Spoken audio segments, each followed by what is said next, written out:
Welcome to MediaNet TV.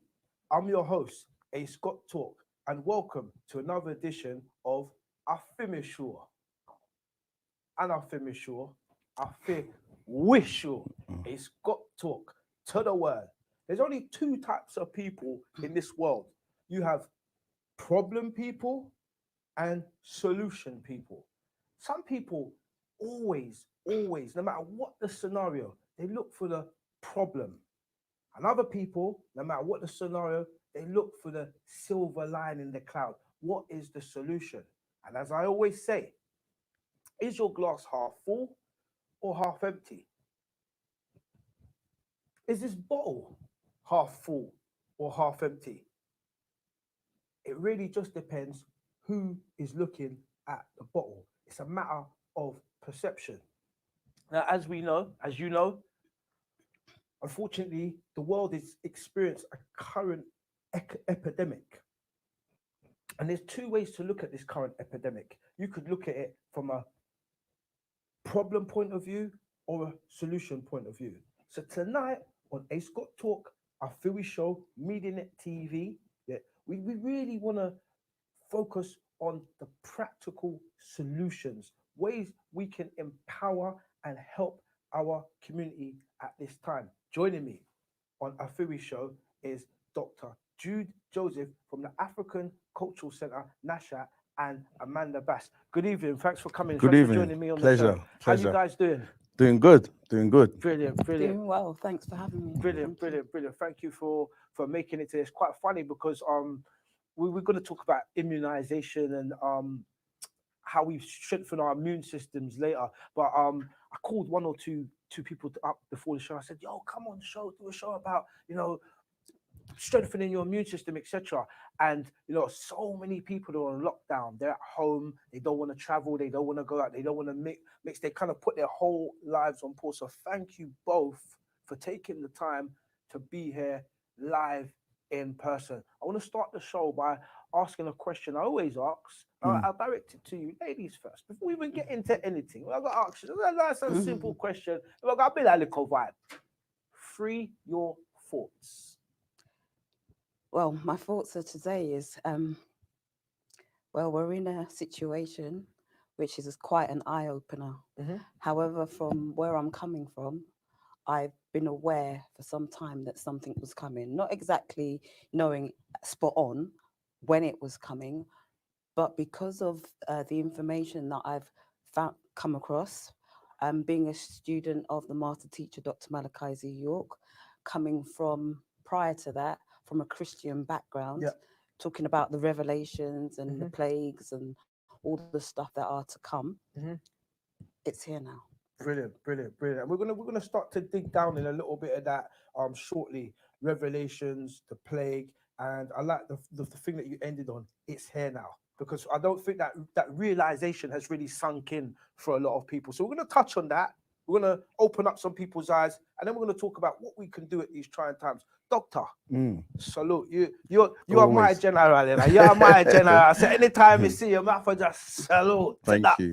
Dr. Jude Joseph, African Nash African Cultural Center. Thank you for being here today, sir. Before we get into anything deep, because I know you're like like I said, you're like a library. And an encyclopedia would be almost insulting to compare you to an encyclopedia. You're like a library of knowledge, so we're going to tap into your knowledge in a little bit, and we're going to just drill down, and I want to see how you feel about things. But for now, nice and easy. Welcome to the A Scott Talk Afri show. Free your thoughts. Like you've both said, it's about focusing on the solutions and the practical means that we can utilize, because whether or not you didn't realize the impact it was going to have, most people have been aware, even if you're self-study, they've been aware of government agendas. People have spoken about the New World Order. Like my sister said, a book of Revelations, if you're a Christian, if you have a Christian background. So people have been aware, but whether or not they thought they would be living in the times when this was going to take place, I think is another thing. And again, not to get people not scare anyone, but this is just the beginning. It's at the start. Definitely. So we have to look at like you said, is the glass half empty or half full? You have to look at, okay, every disappointment, they say, is a blessing. Definitely. So what's the advantage? What's the opportunity? Yeah. You're a motivational speaker. You know that in any situation, you've got to look at the opportunity that you can make from it. So that's what, today is really about, trying to speak to our family, speak to the people out there, the audience, and let them know, it's not all doom and gloom. Definitely. We still have the opportunity to put in some practical means and solutions in place to get us through this, because we will get through it. That's brilliant. Yeah. Absolutely brilliant. I agree with you. And I'm looking forward later on in the show to hearing what some of your practical solutions are and how we can, pass that information on to our members. Yesterday, for those that missed out, A Scott Talk, I done a mum-trepreneur special. And for those that don't know what a mum-trepreneur is a full-time mum who's also an entrepreneur. And two amazing sisters from the comfort of their living room shared tricks, secrets, and tips on how you can still make a good financial income stream from the comfort of your own home, just using your mobile phone and a Wi-Fi connection. So A Scott Talk, our theory show, this is what it's all about. It's not just about, dwelling on the problems, but actually applying practical solutions to those problems. And I don't know a more practical couple than the two individuals sitting in front of me. So let's start talking about some, what you said. Let's pick up where you left off, Amanda. You said it's hair. So, and for me, I speak to a lot of people on a day-to-day basis, and I kind of have two conversations. One is the conversation where people are at home enjoying lockdown, you're happy-go-lucky. In their minds, they're going to go back to work and, doing the school run and all the stuff they were doing before this current epidemic. And then I speak to the other type of person that's spiritually aware, in tune, and like yourself, they're kind of eyes open to, oh, hang on a bit, there's something a bit deeper going on here. So for those sisters at home that might still be in the happy-go-lucky stage, that ain't taking this current situation as maybe seriously as they would like to, do you want to just elaborate a little bit? What do you mean by when you say it's here? Just to break that down. It's here in the sense that it's the changing of the ages, or we're now in a new age. We're not in that age anymore. We've moved over into an age where things are going to be really different now. So it does mean that for us sisters, we are going to have to do that extra. We're going to have to find that energy to do that extra, go the extra mile. I mean, like you said, if you just talked about the mumpreneurs, excuse me, they've had to do an additional in order to move forward, to be self-sufficient in that sense, and not rely wholeheartedly on the system, because as we see, the system is about to befall us or change dramatically, change in a way that we've not been used to before. Definitely. So we have to move and be able to move with the times. Definitely, 100%. And I myself, I don't usually say this, but I do feel a bit prophetic, because I have got, and it's not really prophecy, it's really just having very clear vision and seeing into the distance. So for the last year, my mantra, for anyone that's been following A Scott Talk or my business community entrepreneur show, my mantra has been entrepreneurship. And just going a little bit further with that, it's about doing for self and being self-sufficient. I keep saying this and I'm going to keep saying it. A Scott Talk. If you give a man a fish, you feed him for a day. You teach a man how to fish, he could feed his family for a lifetime. Dr. Jude, I know this is something that you've been doing, excuse the pun, but religiously in our community. So you just want to elaborate a little bit on that for me? Yeah, I mean, as you mentioned in the intro, we set up the Nash African Cultural Center. That was really a solution based around the problems that we saw, as you said, foresaw having. Part of that problem was, how do we come together? How do we unite? How do we embrace our own way of life, culture? Because when you look at different communities, you know, whether there's the Asian community, the Chinese community, the Polish communities, different communities, they have things that they do together. Yeah. And when we looked at our community, we were like, we all know that there's powers in numbers. We all know that we're not keeping our money circulated in our community. We're starting to be educated about these things. Mhm. So we were like, okay, we need to do something different than the normal, like you said in the show on your show last time, you know, the hairdressers Mhm. and the food takeaways. And there's nothing wrong with those. Yeah. But when you look at us, we were like, we always seem to follow the safe route. Yeah. So the Nash African Cultural Center, we were like, okay, we know that we got to look after our health. Mhm. So one of the things we were very interested in doing is having the products and services that our elders like Dr. Sebi, Dr. Layla Africa, and a lot of other people were starting to realize that we're living in a system that it was quite damaging to us Definitely. based on the foods and the products that we were putting into our system. Mhm. So that was something we wanted to address, which touches on health. Definitely. I mean, we can go into more detail in terms of basic things you can do. Mhm. Like for example, one practical, and we're going to look at the maybe unorthodox solutions. Mhm. So for example, food. Yep. Just taking that as an example, one of the simple solutions is to eat less.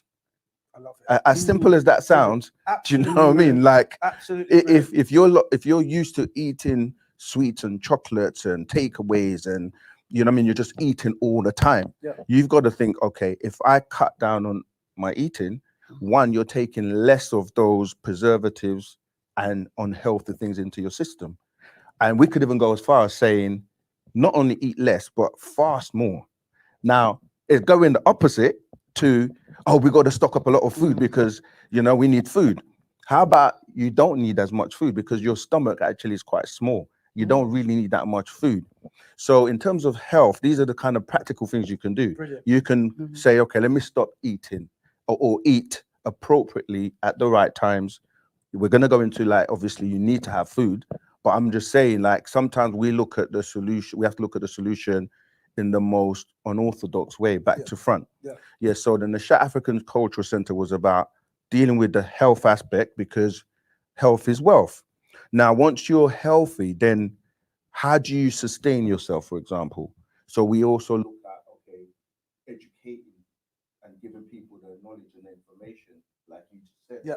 It's not just about giving you that one meal. Yeah. It's about how do we give you the practical measures that you can continue. So it's a lifestyle. Yeah. It's not just I'm going to fast for today. You might decide to fast once a week or once a month, or Yeah. you might decide, you know, what I mean, I'm only going to have meat if you still eat meat. That is, Yeah. you know, cut it down and slowly wean yourself off. Definitely. Yeah. So just to round off, the Nash African Cultural Center was about, like we say on our slogan, it's about body, mind, spirit, and soul. Definitely. Yeah. So we made sure that you have the products that are healthy in terms of well-being and what you put into your body. Then we looked at what you put into your mind, into your, you know, your thinking, and then we look at how we work together and help people to become, you know, more entrepreneurial in terms of having their own business. Yep. And then how we can then help them market and promote that business globally. Brilliant. And then to work with like-minded people. So and then also we looked at the demographics in terms of we've got young people, we've got obviously people who are middle-aged and so forth, and we've got the elderly. So we have to make sure that with young people you've got to keep them entertained, as well as keeping them engaged, because they've got a shorter attention span. With the entrepreneurs and people that are trying to make ends meet, like Amanda was saying, like mums at home that have got children and they've got to look after the children, but they can't go to work. They've got to supplement their income. So you've got to start looking at, okay, how do you help these businesses from being startups to becoming profitable? Yeah. So we look at, you know, solutions for them. And then finally, the elderly, you know, they've got a lot of knowledge, a lot of wisdom. They want to pass that on. You know, what do we have in place to not only receive from them, but to also assist and give to them at the time when they need us now to support them after supporting us all their life. Absolutely, absolutely fantastic. So, Mhm. for those that aren't aware of the Nash African Cultural Centre, it seems to me like it's a one-stop shop for the community, and we say that word quite broadly, from the youngsters that we want to engage, our young teenagers, to our mums, right up to the elderly. But what I also like about what we're doing is it's not only a one-stop shop for all, it's solution-based and it's very well thought through. Yeah, Right. Amanda, Mhm. can you just tell me, where did you get the name Nashat from? Nashat means energy. It's an ancient language, just keeping it simple, and it means energy. So we're all about the energy, that we want to give off into the community. Yeah.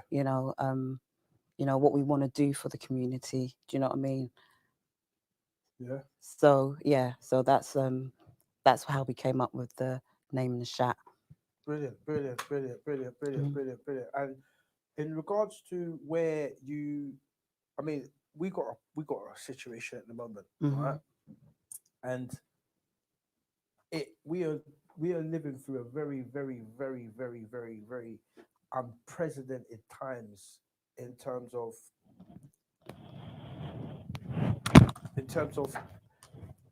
uncertainty. Nobody really knows where we're gonna end up at this particular moment in time. And without dwelling too much on the problem, so to speak, I just want to ask you, give me what your opinion is. I mean, there's a lot going on. I know there's a lot going on in the mainstream media, and there's a lot of fear mongering going on, and a lot of people are worried, a lot of people are stressed. So I just want to ask you, what's your opinion on how you view the current corona epidemic? Okay. And how has it affected you and the Nashat business? Well, in terms of myself, when you sort of know and when you are sort of apt on certain information, you don't seem to fear or panic as much because you're aware. Yeah. So because I've been aware, I've not had to panic that much, even though it has made me think about, okay, I'm aware that as a community, we haven't got ourselves on a platform, do you know what I mean, where we can say we can maneuver through this quite smoothly. We're at a stage where we now have to sort of start from the basics. Do you know what I mean? Coming together, bringing our financial, our economics together, our financial capacity together in order to move as a force to be reckoned with, because that's what we're going to need to get us through this pandemic, Definitely. I would agree with you 100%. Prior to this pandemic, I was championing the fact that, I was singing from the top of the roofs that we don't own anything. And I've been saying that everything we have, we must own. Shout out to MediaNet TV, but shout out to management. We own this. It's got Talk, Real Talk Radio. I own that. My boxing club that I've had for the last 11 years, I own that. I own the building. So my thing has always been about ownership. And I understand the importance of owning everything. It's got to, I put this out there. I've told them already, I'm going to Rupert Murdoch. I'm going to Rupert Murdoch this whole media game, from TV to radio. We own everything. Rupert Murdoch. And it's important to own everything. And there's nothing more satisfying than being your own boss. That's right, yeah. Even my son, I remember when he used to come in to my boxing club with me, and it was a nice feeling to turn that key in the door and pull that door and say, "Oh, this is Daddy's." Yeah. And he could look up on the wall and see his surname above the. See this? Daddy built this. Yeah. It's very gratifying. Yeah. And without doing the whole, I told you so. But we are now at this particular junction seeing how important ownership is. Give you an example, and I've said this before it happened, but the Asian man, he owns his own corner shop. The Asian man owns his own cash and carry. The Asian man owns his own warehouse. So even in this current epidemic, if resources start to run a little bit low, he doesn't have to panic because he's got a shop full of resources and his brother cousin's got a warehouse full of resources. But once again, because we own nothing, like you said, we're starting at the bottom of the food chain, so to speak. You know, one of the things that I've been doing this week is Ace Got Talk on behalf of Real Talk Radio, CIC. We've actually been collecting dry goods and distributing them out to the community. This has been a national coordinated effort involving over 5 cities: London, Manchester, Birmingham, Liverpool, and Leeds. I've been overwhelmed by the response, and we've had over 20 volunteers working effortlessly to make sure our vulnerable, our elderly, and our mothers, single mothers or single parents in the community with small families have got all the food and the resources they need. But as always, you know, all support in terms of donations will be very much appreciated this time. So if you guys want to make any donations to what Real Talk Radio, CIC is doing on behalf of our vulnerable members of our community, go to our website, which is www.realtalkradio.co.uk, and just click on the help services page.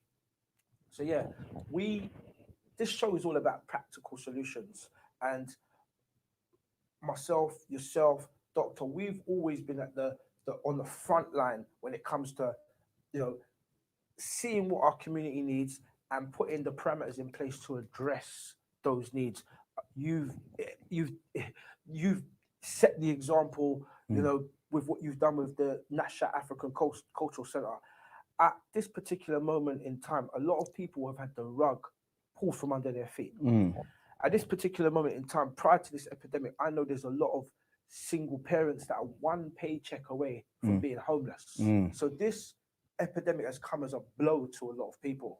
Today's show is all about practical solutions, yeah? And that's what we're about, you know. So let's just really just start the dialogue now in terms of telling people what they can do at this junction, because we know it's tight. We know that noose is around a lot of people's necks right now, and like we saw it coming. So fortunately, we're in a kind of better position where we had a little peep and we could see from the vantage point what was coming. For those people that have been caught with this, just no pun intended, excuse the pun. So those people that have been caught with their trousers down, Doctor, what advice would you give them at this time? What can they start to do to? Do you know what? I want to look at it from the other angle, that we have got a lot of people that are doing well, that have got businesses that are trying. So, you know, sometimes we just look at, we're not ready, we haven't done, but we actually have got a lot of Black entrepreneurs, and both male and female, doing very well.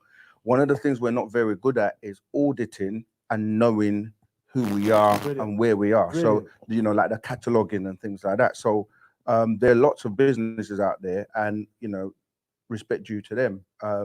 You know, I know, you know, eBlack Links, which is an electronic or online Black business directory. I'm sure there are others. So one of the things we've got to do is recognize the people that are already, you know what I mean, doing very well. It's about how do we coordinate or work together now to let people know that these businesses existed, that they exist. So like you were saying, when people were doing this madness in terms of trying to, you know what I mean, go and buy food and stock it, most people were going to the Sainsbury's, the Tesco's, and to the Asian shops. There wasn't really, you know, a place where we could all go, okay, that's where you go to the Black shops and support them as well. But like you say, we've always known that we've got to, like, even though we don't have very much, even like our elders, when they first came here, they used things like the partners and certain things that even though you don't have much, if everyone throws in a little, we can have enough for the community. Definitely. We now live in a culture of fast foods. Everybody wants everything instantaneously. The young people are not really groomed to think about working hard or smart, shall I say, to have something, because they're used to going through drive-through McDonald's and food comes out the other end. They're used to just like Do you know what I mean? Everything is quick and fast. Definitely. So they don't really value working hard and building something from the ground up. Definitely. So in terms of, okay, what can we do right now? We can kind of use that mentality of a partner. We, as well as yourself, because we are also a non-for-profit organization, we obviously sustain ourselves through profitable means, but we on our website, nashat.co.uk, we also now, it's even more so now to recognize that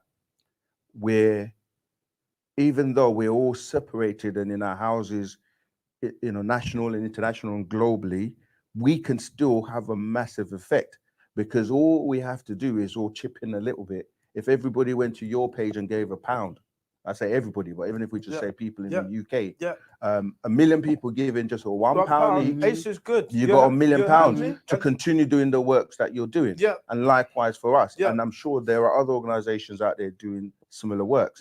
So we have to be like, okay, we're now stuck in our houses. There are people on the front line, like yourself, like myself, that have been pushing, get your own business, get your knowledge up, you know what I mean? Learn, because these things are coming. We need to have a place where, like you were saying the other day, you can go and get a bag of rice if it's really that bad. Do you know what I mean? But how are we going to do that? We got to buy in bulk. So to buy in bulk, you need to have the resources and the finances. There you go. So if you're listening to this, you have to realize that we're all here to help and work with each other. It doesn't matter your background. Doesn't matter if you're Christian, Muslim, Jew, Nuwapian, Nation of Islam. It doesn't matter. When it comes to economics, when it comes to survival, we all can help each other. Definitely. The thing is then, who coordinates this, and how does it work? How does the trust come in? Like, well, we might give Ace £1 million and he's just gonna, but you already been doing it with nothing anyway. Exactly. So you know what I mean? Getting the resources is gonna mean you're gonna do even more and help more people. Definitely. That's the whole point. It's not about money. Doesn't mean anything. That's it's worthless. Right. It's a byproduct. It's a byproduct of what you can do with it. Like, there you go.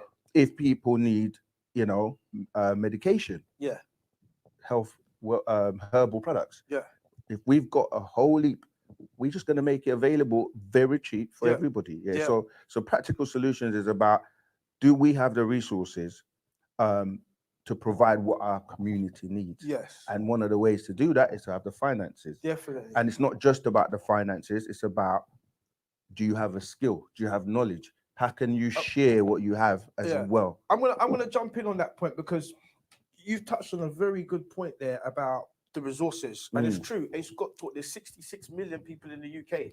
Yeah, if everybody just chipped in £1 to realtalkradio.co.uk, it's got taught, right? The community interest company would be £66 million better off. So that's 66 more million people we can help. That's right. And you talked about the partner, because there is that mindset that keeping that money circulating within our community. And what I find very frustrating about our community is, and I'm going to talk about the brothers and the sisters. So, and I'm just going to use examples. I know a lot of brothers that will go out on a Friday night and they'll go into a dance, and they're dripping. They've already got £2,000-3,000 worth of Selfridges clothes on. And they go into a dance, right? And they buy 2 buckle of champagne and they're throwing it all over their brethren. That kind of attitude is really starting to get a little bit sickening, and it's actually quite damaging for our community. Right. Let alone the fact that we look like idiots. Let alone the fact that we don't invest. We don't invest. We make money, and we think it's cool to be pouring champagne all over the place. Look at me, I've got so much money, I could pour it away. Where we don't invest back into our community. The same money that you're dashing away on champagne, you could be investing into a project that's going to support your community and support generations to come. And I think it's about that. A lot of us have got that I'm all right mentality. I'm all right, Jack. It's that very individualistic way of looking at things and not realizing that we're actually I was just having that conversation the other day with some quite an affluent business entrepreneur that we're aware of, and it was that he felt that he's part to play in the wider community in terms of being industrious, being not just industrious but active. Do you know what I mean? Yeah. Being an activist in the community, especially when it comes to the issue around surrounding us. Yeah. He didn't feel that he had that he wasn't forthcoming in doing so. Yeah. And somewhat had an attitude that, you know, I just want to do my business, which is good, it's good, and make sure that myself and my family are okay. Yeah. However, I thought you are in an opportunity where you could be more involved in the community, the issues in the community, and be influential in bringing people together Yeah. to create a bit more of a scale when it comes to industry and manufacturing, taking it to that next level, because I see that person as having that opportunity to do so. So I think that's where we have to have more of an attitude or think towards more of being more industrious, being Definitely. more in terms of gearing towards manufacturing stuff. Definitely. Because what I wanted to say to you was, although having the finances to be able to buy rice, buy your food and whatever, suppose it came to the situation like after the Second World War, where food had to really be rationed, There you or go. food weren't actually coming in as we wanted it. Yeah. So we would have to be more adaptable to the food that we could grow or produce, manufacture here Definitely. on the soil that we're currently living in. Definitely. So it's good to think about, yes, being able to buy food here and there, but what about if we're not able to? Who's growing the food? That's right. Who's making the clothes? Yeah. Who's producing the medical equipment that we might need? Yeah. And that's where I'm saying that we as a people need to think towards, like, when it comes to putting those items together. What 100%.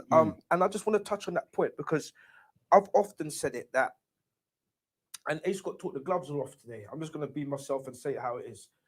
We as a people, we've got too comfortable here.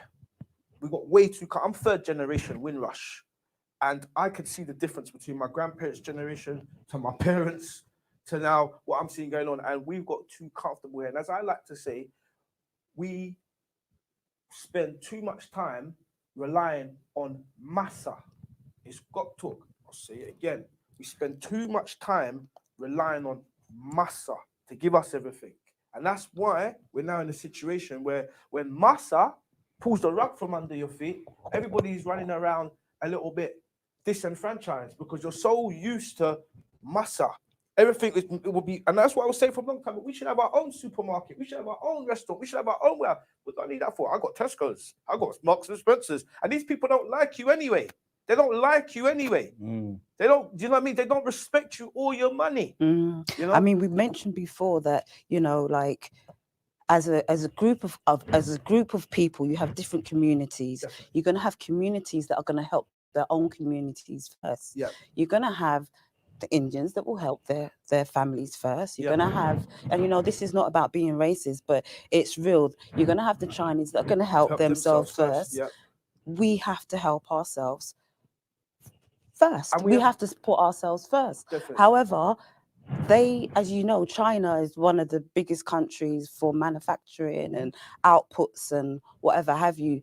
India's not far behind. Do you know what I mean? Certain other countries, so they already got their links. What links do we have?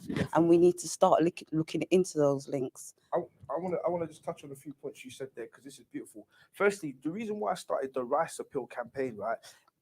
I don't even eat rice. You know, I eat rice once in a blue. Missed out eat rice, even though I grew up on rice. You know, I've been to eat rice for years. But I thought it was more the method behind the madness and getting people into that mindset of thinking about grain, thinking about dried goods, thinking about, oh, what if the food chain does stop? And massa, i.e. Sainsbury's, Marks and Spencer, we can't go there.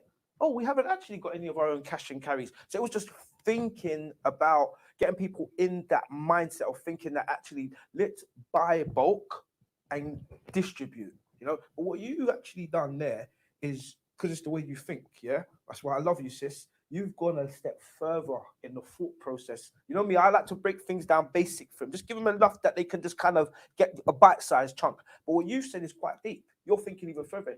Actually, what if this thing goes on for a long, sustained period of time? What about manufacturing?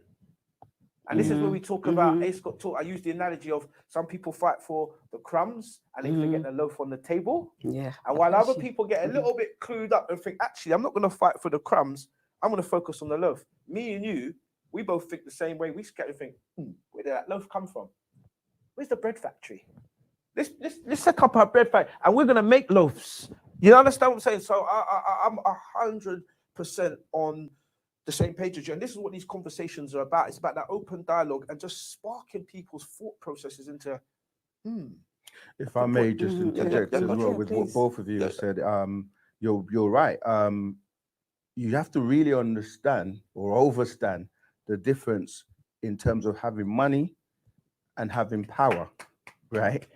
People who have money don't necessarily have power. So what we're talking about is having the power to control your own destiny.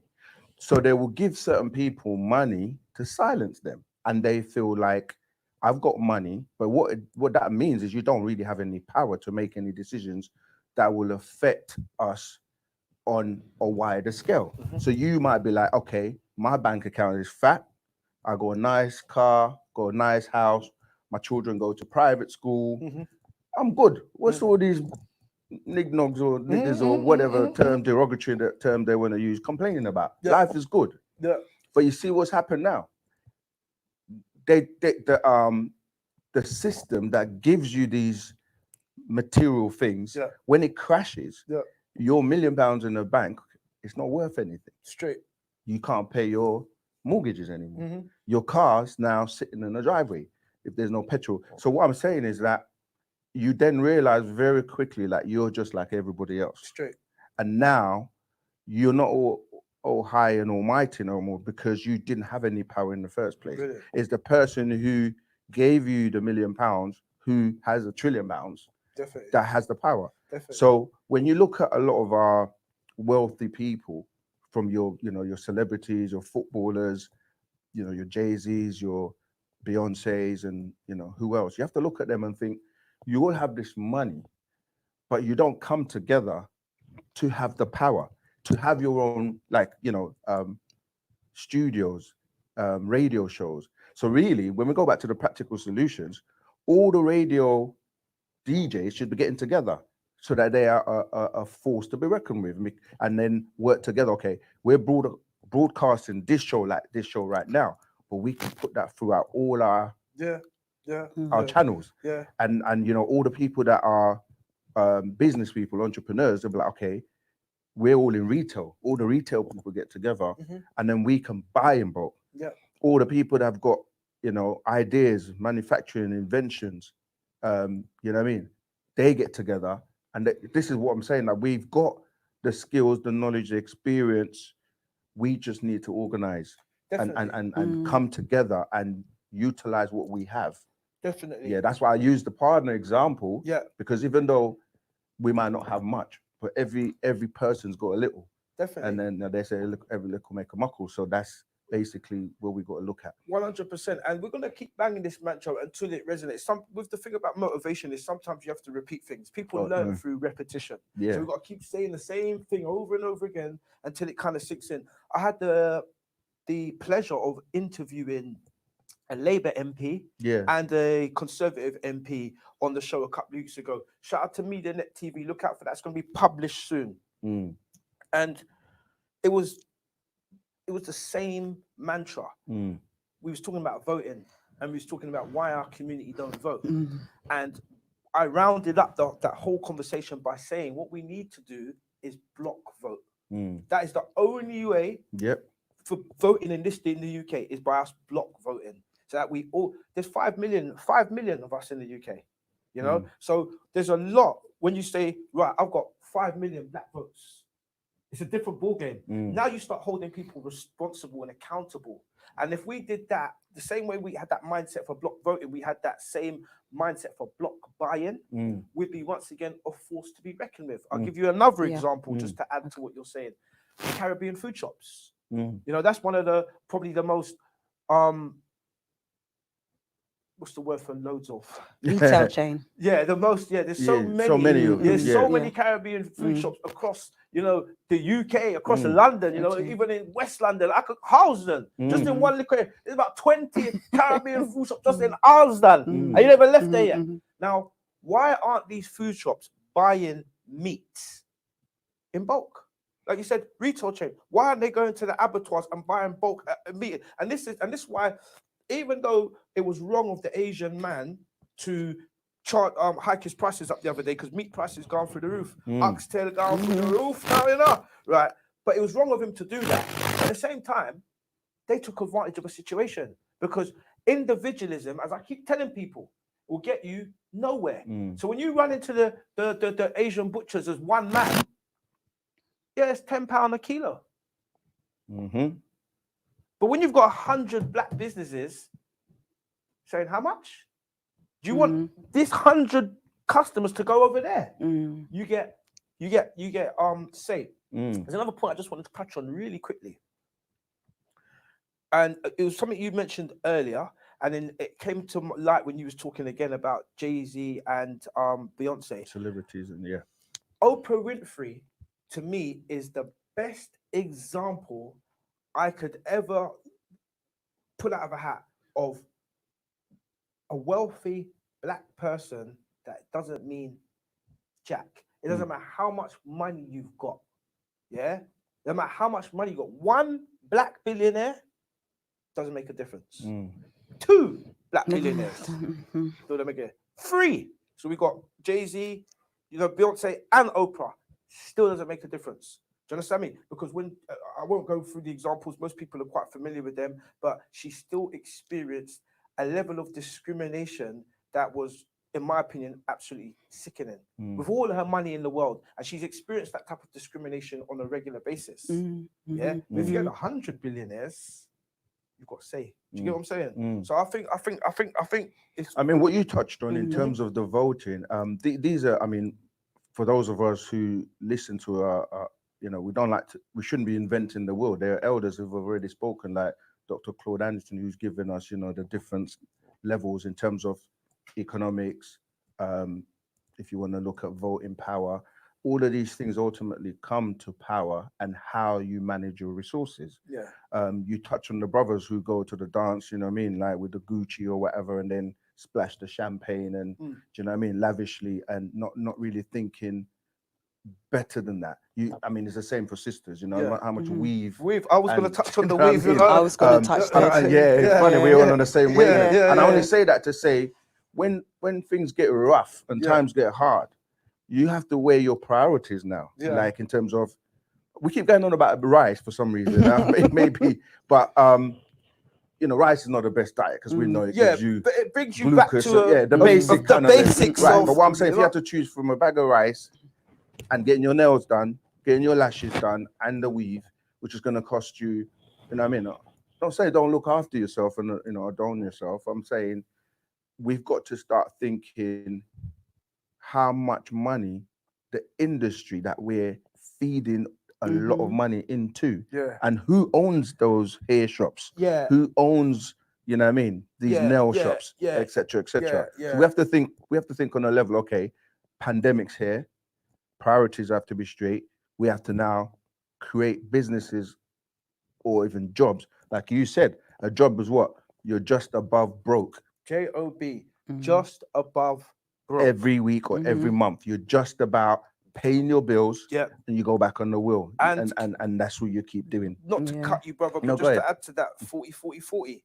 Most people will work for 40 hours a week. Yes. They'll work for 40 years of their life on average in the UK. And when they retire, their pension is 40% of the salary they were earning whilst they were working. And that's before the pension crisis. Yeah. What's 40% of 0? I A call big it round figure. naughty. It's called naughty. It's gonna get naughty. You know what I'm It's a saying? big round So figure. as you were saying, my Yeah. brother, J-O-B, just over broke. Yeah. So now it means, okay, what can you do? We live in a time where you can sit at home Mhm.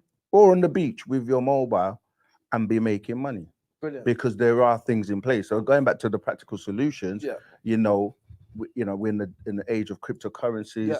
We're in the age of trading. Yeah. We're in the age of, do you know what I mean? You could be doing work from home. You know, you got organizations out there that you can be typing or doing something from your computer at Yeah. home. So we now have to look at upskilling or like Yeah. upgrading your skills. So we're not just about a barber shop, Yeah. about the, you know what I mean, the food shop Mm. and the hair shop. Like we got to think we're living in a technological age. And I think that's happening because, as you said, going back to the mumpreneurs, I'm sure, do you know what I mean? Yeah. Not just looking after the children, whatever, they've gone that extra step further to find a way of making extra cash, making extra money from home using the technology That's that right. you've just mentioned. right. Definitely. So that's where we should all be aiming towards. Yeah, you and know, we've got some going that practical step, solutions we going can that step share further. for people who are looking, okay, well, what can I do now that I've lost my job? And you can even, I mean, you go on YouTube now, you see the adverts popping up all the I time. know. Do you know what I mean? I know.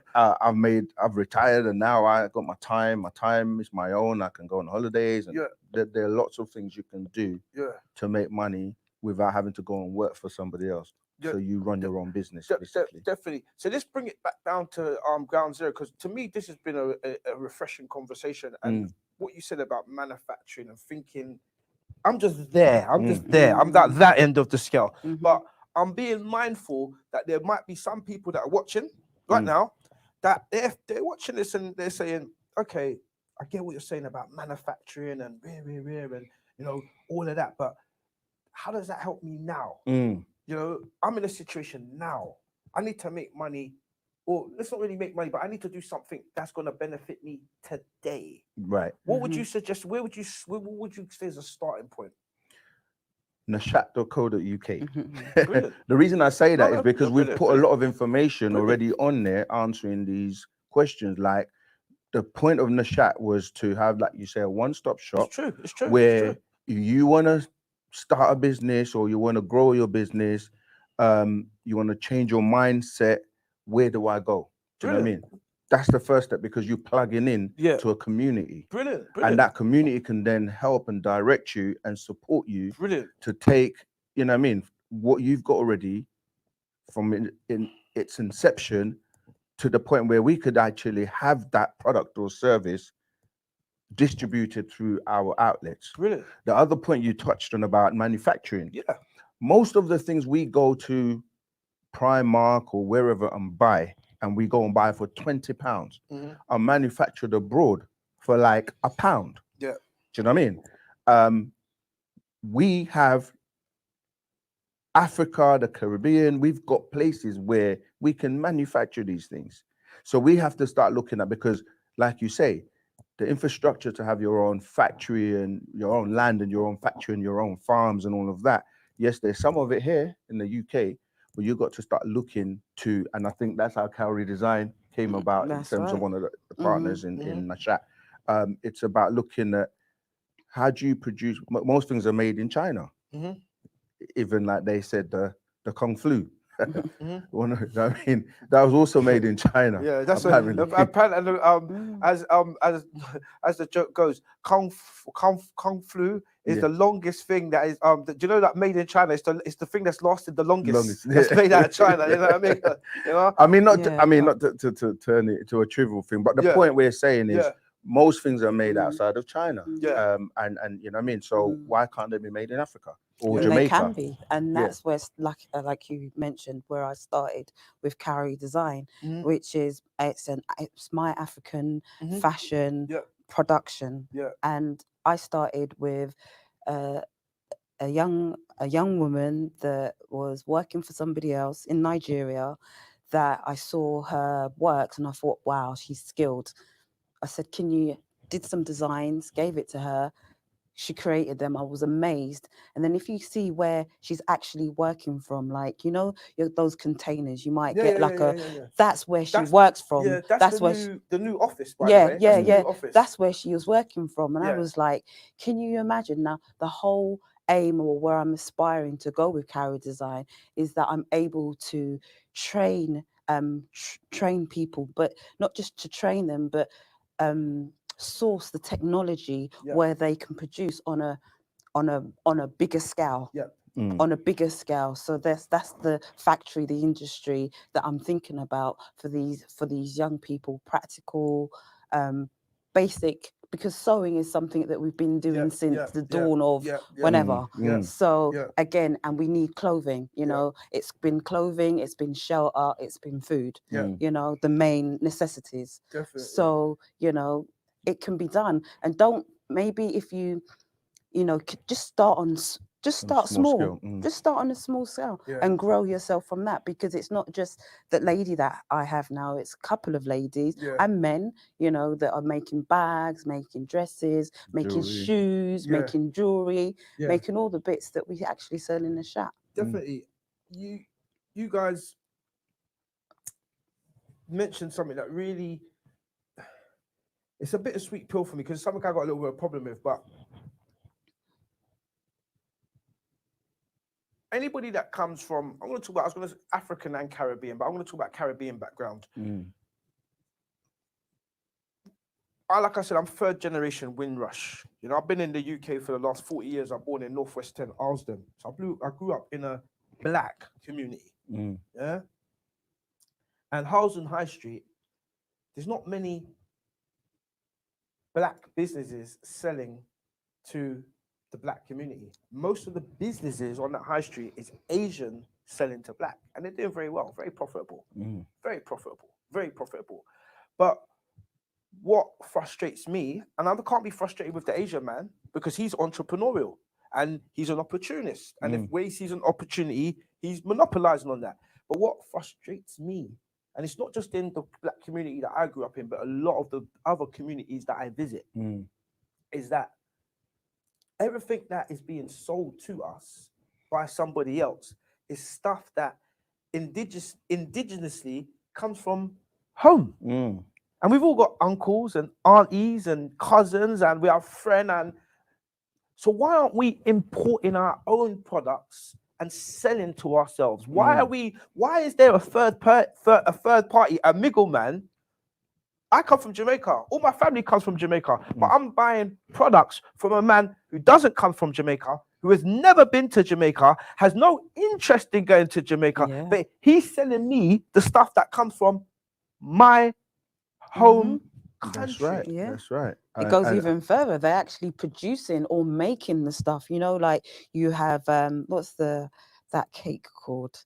Not bulla cake. Bulla cake. Oh, there is, no. Everything, you know. So even the stuff that we eat, they're making here and selling to us. And this is a problem. And all I can say is, Ace got talk. We are changing the world one thought at a time. And you can't be mad with the Asian man. You can't be, because he's took it on himself to make it and sell it to you.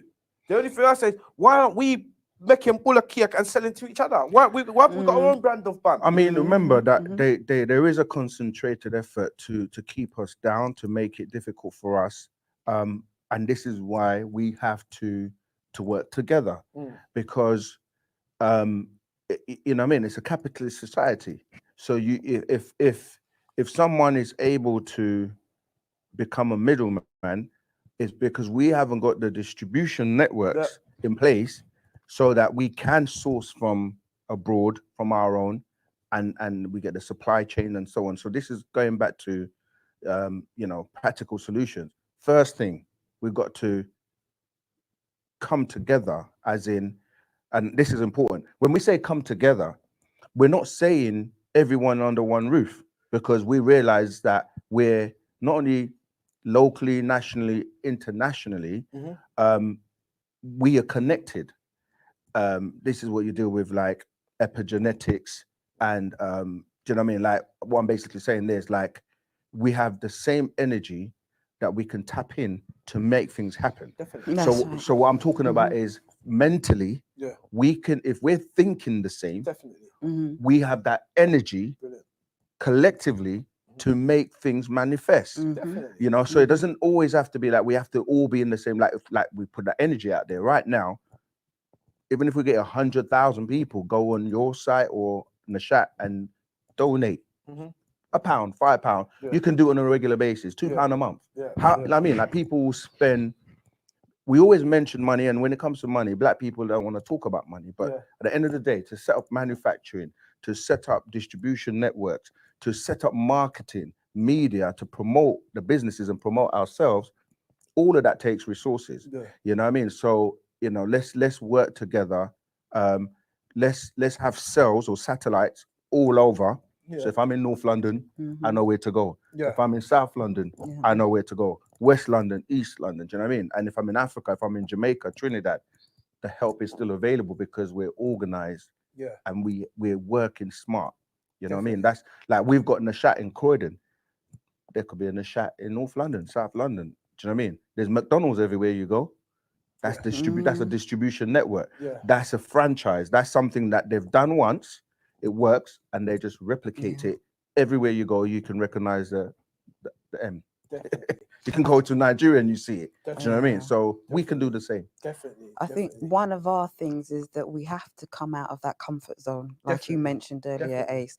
We have to come out of that because yes, it was all well. I remember when I left my job and I was like, oh gosh, how am I going to pay the bills? How am I going to pay this? How am I going to do that? And it was like, but no, I can't give all my energy into this. Do you know what I mean? And it's like, I want to do for self, do you know what I mean? And be my own boss. So it's about taking that step, do you know what I mean? Don't be scared to take that step. You'll always find somehow that you'll get past it. Especially if you got support. We refer to one of my brothers, he talks about the 3 C's all the time. As you said, courage. Yeah, you have to have the courage to start it off and then be consistent with it. Do you know what I mean? And have the commitment. Yeah, so have the courage, be committed to it, and be consistent with it. Like you've been consistent all throughout. You know what I mean? Since last year or 5 years ago, you're consistent. That's what I was telling him. But you have to have the courage in the first place to get started, and you're committed to it because you know what your vision is and where you're aiming, and that's what we're doing as well. I was telling you made me laugh. But I was telling the engineer. But before we came on here, I was telling the engineer the same thing. It's all about the consistency, because people don't realize that. Just we're going to wrap up and do a little summary, but I'll just throw out a few golden nuggets. What I always say to people is that when people want to achieve something, they think it's a massive, a thing they have to do in one big go, one big step. And really, it's just the little steps. And that's the consistency. It's the little things you do every day over time. Those things build up. And it starts with the thought. Okay, I've tuned into this show on Ace Got Talk. I've listened to something and it sparked me off. Now I'm going to do something about it. I'm going to pick up the phone and call us, or going to send an email, go on the website, do it now. That's it. Spark it. Do it now. Okay, I'm going to donate a little change because those brothers and sisters, they're doing something. Once you do that first thing, the rest will come. Absolutely. As I said in my videos on YouTube, Ace Got Talk, I said, if you want to walk 1,000 miles, it starts with a single step. That's right. And that first step. When you take that first step, majority of the time, you don't know where you're going to plant the second one. But as the first one lands, the second one finds itself. That's right. And then the magic is that once that second foot lands, the third one, the next step knows where it's going to take the third step. So these things are very important, and it's all about doing as well, because you talk about the being committed. But also, what's the first thing you said? Having the courage. To make that initial step. So 100%, guys, brother, the hour just flies quickly. I know. It's like every time we talk, it's just like just having a conversation, and then you look at the time. And then if we still feel say we didn't even reach nowhere, we just scratch the surface. Start doing part 1 and part 2 and part 2, have a Netflix episode and series and all that. no, definitely. I might even say, when I come back next week, I'm gonna do a little part 2. You know, Right, we'll just be laughing. We're patting it out. Yeah, but we're patting it out. it's always a pleasure to It's always reason, good to come and reason with you my too. brother. So before we go, do you want to look in the camera? Give them a gem. Okay. Give them a gem, a golden nugget, you know, from the doctor, and give us a little summary. And then, likewise yourself, sis. I want a gem and a summary. Right. You have 2 hands, 2 legs, 2 ears, 2 eyes, and 1 mouth. So you should really talk less and actually do more. And don't forget that male and female, it's a balance, you know. Don't suppress the female because they have a lot to give, you know. So I'm saying that we try as best as possible to be the example. We're not saying we're your example. We're like, you know what, you got to put into practice what you teach or what you talk. Definitely. And a lot of the times we in our community we do a lot of talking, but when it comes to dipping in our pocket and actually funding something and doing something, that's where, you know what I mean, we kind of fall short. So we try our best as possible to be like, okay, we're gonna live this and not just talk it. So that's what I would say to you out there as well, like, be about it, isn't it? Don't just talk it, walk it. Brilliant. Absolutely brilliant. Thank you very much, Amanda. I like this one because it's from the master teacher, and the first time I heard it, I was like, yep. And it's like, the helping hand is at the end of your arm. Do you know what? The hand you're is it. looking for, isn't You it? actually, I done a video on this that it You caused a know, lot of so- stir. Do you know what? I wasn't gonna finish on that, but I actually gonna do. It's got talk for y'all.